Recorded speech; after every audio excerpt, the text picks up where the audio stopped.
Hola chicos, en este video estaremos hablando respecto a cambio de fase y calor latente. Bueno, comenzaremos con cambio de fase. Para ello, recordemos que en un video anterior dijimos que todo material o sustancia está conformada por una gran cantidad de moléculas, las cuales se encuentran interactuando entre sí y permanecen unidas mediante enlaces moleculares. Bien, a partir de esa explicación podemos definir cambio de fase como un reordenamiento en la estructura molecular de una sustancia o de un material debido a un aumento en la energía potencial de las moléculas. Bueno, a partir de eso debemos tener presente que las fases que conocemos son líquidas, fase líquida, fase sólida y fase gaseosa. Bien, en lo sólido o en la fase sólida, espero se pueda apreciar, las moléculas permanecen unidas mediante los enlaces intermoleculares. Pero si nosotros comenzamos a añadirle calor, las moléculas comenzarán a aumentar su movimiento. Y si el calor añadido es el suficiente como para que dicho movimiento molecular sea capaz de romper los enlaces moleculares, ese sólido sufrirá un cambio de fase y pasará a un estado líquido. Esa temperatura en la que se produce dicho cambio de fase se la conoce como punto de fusión. Bien, ahora si la temperatura en la que un líquido pasa a fase sólida se la conoce como punto de solidificación, o también se la suele conocer como punto de congelación. Bueno, sigamos. Ahora, en la fase líquida, las moléculas poseen una mayor libertad de movimiento. Es por eso que generalmente adoptan la forma del recipiente que lo contienen.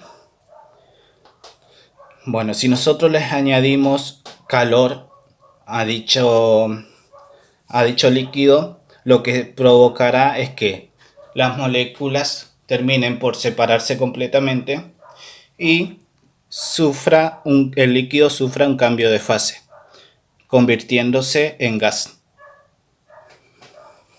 Bueno, la temperatura en la que se produce rápidamente este cambio de fase se conoce como punto de evaporación. Ahora, la temperatura en la que un gas vuelve a convertirse en líquido se lo conoce como punto de condensación.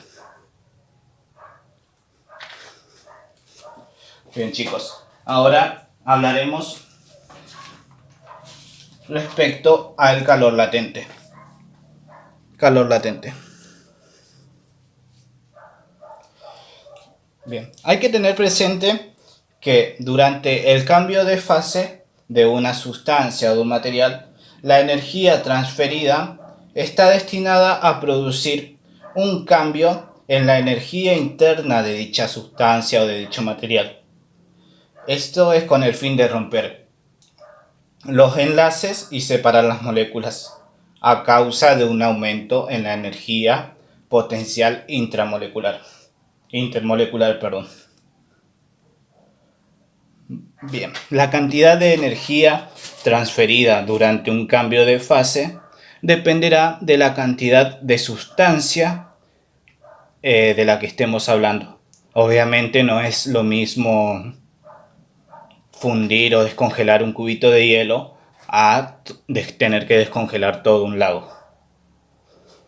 Entonces, ese calor que interviene en un cambio de fase se lo conoce como calor latente y se lo define como la magnitud de calor requerida por unidad de masa para inducir un cambio de fase.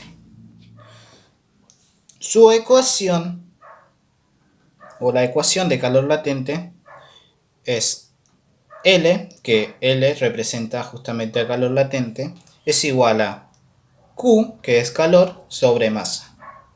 Bien. Bueno, el calor latente para un cambio de fase de estado sólido a líquido se lo conoce como latente de fusión y se representa L sub F. Ahora, el cambio de fase de líquido a gaseoso se lo representa mediante la letra L sub B. Y por último, para calcular